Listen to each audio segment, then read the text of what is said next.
Some people have a love for animals, some people have a love for cars, some people have a love for houses and building and architect. John had everything, but his passion, I think, was people. Nobody's a stranger. If you're in an airport and you have an hour to kill and someone sits down next to you, say hello to them. He was one of those guys who always brought you up to a certain level that he was at, and he wanted everybody to be there with him. He had a pretty rough childhood. His mother raised 3 kids by herself, so it was, quite a busy thing for her. She worked 3 jobs, so he was the oldest boy in the family. Pride was important. Pride of workmanship, pride of just being able to provide was important to John. He graduated a year before me, and we met at a dance and took off from there. We got married in 1961. We would have had our 50th anniversary, but we didn't make it. But we had 50 years together, so I always think of it as, we were married our whole life. About 1968, my father was working at Sears, and somebody he knew walked in around lunchtime and offered him a business opportunity. He jumped on it, and he's been in the HVAC business ever since. He was the model carrier dealer. He was one that we could look at, and when we'd find or identify a potential new carrier dealer, we could attempt to mold them after his model. He was the first CFAD, factory authorized dealer in Delaware.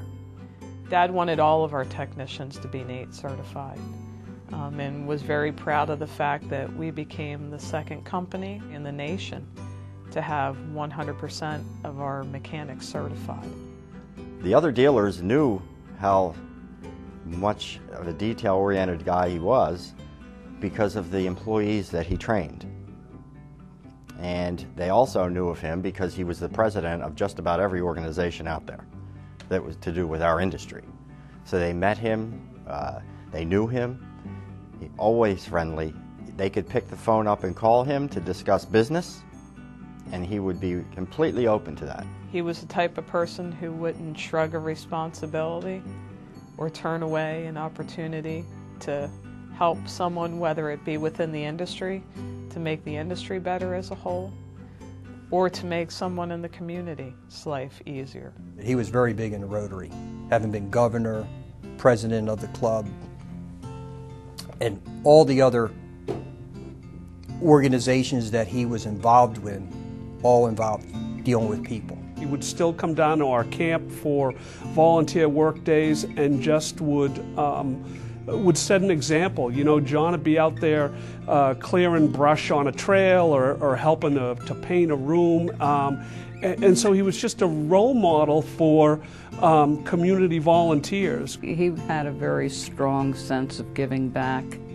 There were times when we were barely scraping by, but if there was somebody else in need, it came out of our pockets into them.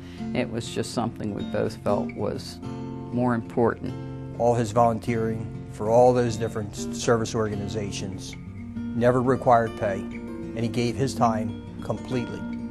A lot of times he would go out, even though he had work, he'd try and pass off the work to the members here, and he'd go out and do his volunteer organizations. How do you replace that? John died suddenly. That wasn't something we were ready for. Woke up one morning and was having problems with his vision. Couldn't see out of the one side and noticed he was really having to turn his head to read the paper. He thought something was wrong and they should probably go to the emergency room and have it checked out. Got to the hospital, walked into the ER, and Dad was being Dad. He was joking around with everybody. Looked great. I mean, everybody kept saying, "You're coming home. We're going to keep you overnight to observe you. Then we're going to send you back out, tomorrow." Don't really see any problems. Mom and I left, went home, and got a phone call around 11:30 at my house first, saying that they feel Dad had slipped into a coma And at that point in time, he said, "We think you need to gather the family, bring them back in."